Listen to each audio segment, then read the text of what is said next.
Hey guys, what's up? It's Megan and welcome back to my channel. I hope you guys are doing well. If you haven't subscribed to my channel, please do so now and give this video a thumbs up. Let's get right into it. Today I'm going to talk about the fact that I was misdiagnosed with depression when I really had bipolar disorder, and I'm just going to kind of go over that with you and then discuss something called genetic testing.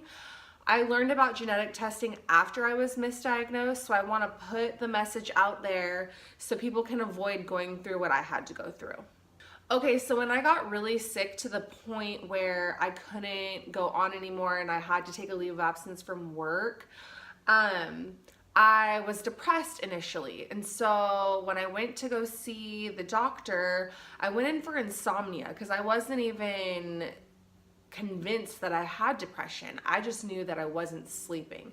And so I went to the doctor and told her about my insomnia, and she asked me if I was depressed, and I think I said no, because I just said I can't sleep. If I can sleep, then I can feel better, and that's all I need is to sleep. And so she prescribed me some medications, some sleeping medications, but that didn't work, and so yada yada. She eventually said that I needed to go back on Lexapro. I think I talked about that in a previous video, that I started taking Lexapro October 31st of 2016, and by my birthday, December 31st of 2016, it takes 8 weeks for those meds to kick in, I was becoming manic and having a manic episode. And my manic episode almost cost me my life. My videos about my manic episode are coming up, so stay tuned. Those are gonna be lit. I mean, you guys literally have no idea. People that know me in my community have an idea, because when I was really sick, I wrote a bunch of really crazy things on social media that weren't true to my norm. So people knew I was sick and that something was going on with me. I'm putting it out there because I want to help people. Secondly, I want it to help me heal. And third, I mean, it's gonna be entertaining. Let's be real. Okay, so back to getting misdiagnosed. So I just have to say that with mental health, being misdiagnosed is a matter of life and death in most cases. I can't say for sure, but in my belief, I really think that a lot of people that end up committing suicide and taking their own life are on the wrong antidepressants, or do it the day that they took the wrong antidepressants, because that's what happened to me. I mean, it's hard to explain unless you've lived it, but when that Lexapro got in my system, I still can't even believe that I almost killed myself. Like, looking back on it, it just doesn't even seem real. But I mean, it happened, and that's why I'm sharing my story, is because I really want to help people. So I can only speak for bipolar disorder because that's what I have. That if anyone you know might have bipolar disorder, they have depression, but you think you have a suspicion that they might have bipolar disorder, do not take SSRI antidepressants.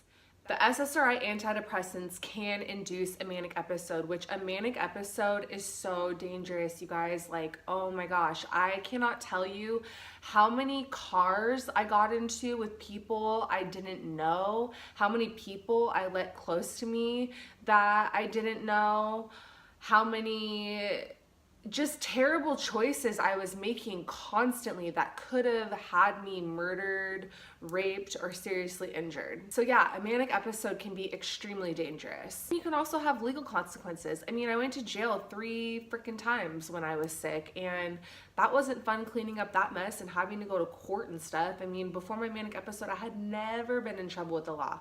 I had only had like 1 speeding ticket in my whole life. That everything happened to me for a reason. It's been really hard getting to this place. I mean, so many days I've spent crying my eyes out, miserable, wondering why this happened to me, wondering why I had to go through such trauma to get the help that I needed. You know, with other diseases, Besides mental illness, you know, there's pretty like straightforward treatments for it, but with mental illness, there's so many different options. Everyone's brain is different, and it's really hard coming to the right cocktail of medications that are going to treat your illness. So anyways, about the genetic testing, I had never heard of genetic testing, and I believe with every ounce of my being, every single person out there that has mental health issues should get this testing done. I don't care if you think you're on the right medication. It is good information to have, because as we get older, our bodies change, our hormones change, and you're always probably gonna have to have your meds adjusted or changed. You never know. Sometimes they stop working. So it is crucial to get this testing. I did my testing through a company called Genomind. I'm gonna put the link down below. It is fabulous. It's literally so easy. You have to get it done with a doctor. I did it with my psych nurse practitioner. Not every office does it. Not every psychiatrist does it. So it's very important to shop around and find somewhere that does this testing. I believe it was around $300 without insurance. I don't think insurance covers it, which is messed up. I'm gonna fight for that. I believe insurance should cover that because it could save lives to have this testing done. But yeah, it was $300. I did it right in the office. It took literally 3 to 5 minutes. She gave me a cotton swab, and I swabbed the inside of my mouth. She put it in an envelope, stuck it in another envelope, and then said, all right, I'm sending it off, and then I'll give you the results. So then we got the results back, and sure as shit, on my testing, it straight up said Lexapro, and then it went over to basically caution, will have adverse events and poor response. Ding, check, there it was.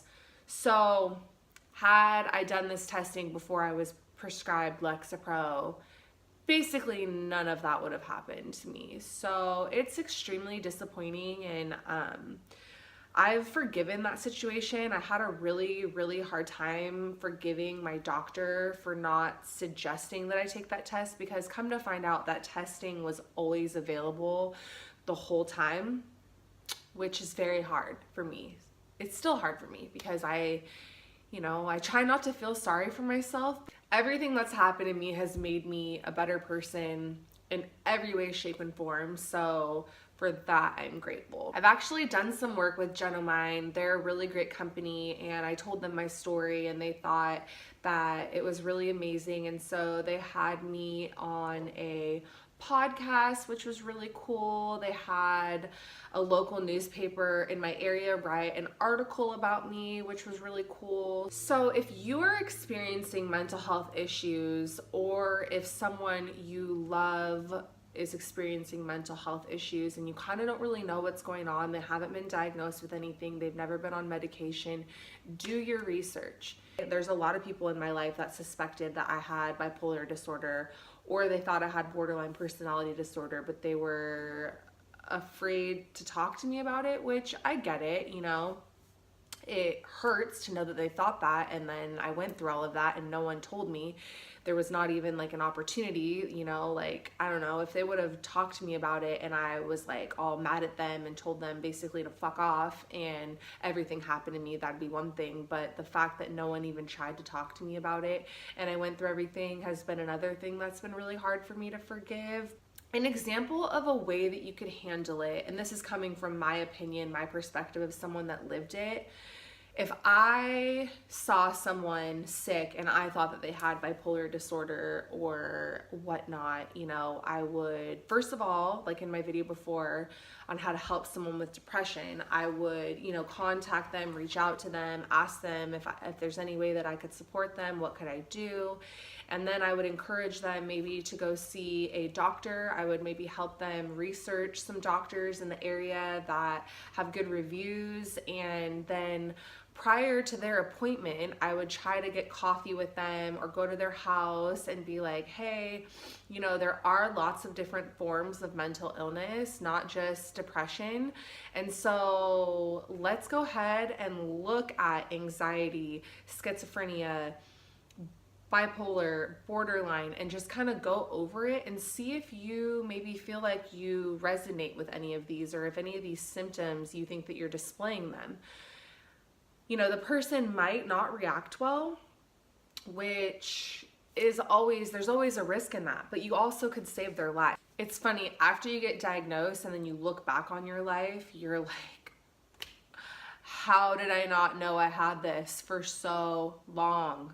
I'm grateful for my life experience because it's made me who I am today. I believe my purpose in life is to spread the message on how to help people. That is what I'm passionate about, is to hopefully be an example of someone that can go through absolute hell and come out the other end stronger and better than ever with a ton of resilience.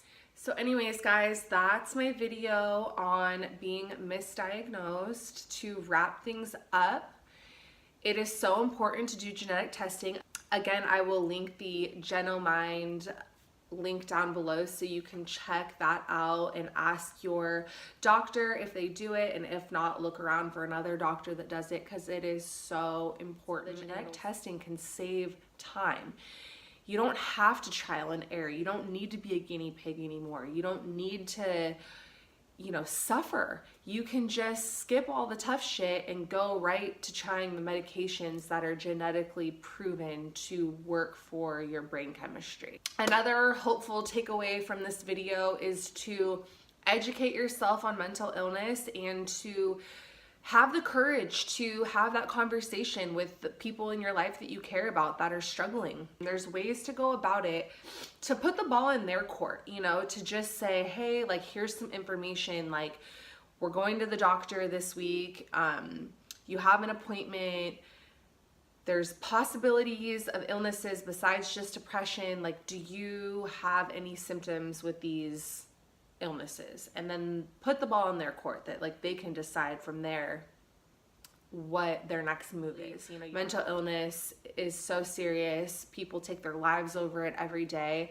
And so it's something that we really need to wake up. Is so important to help people get the help that they need and support them in the way that they need, and do the best that we can to overcome these illnesses and manage it and be able to live a beautiful life. It is possible to live a beautiful life with a mental illness. You guys have a great rest of your day, and I'll see you next time in my next video.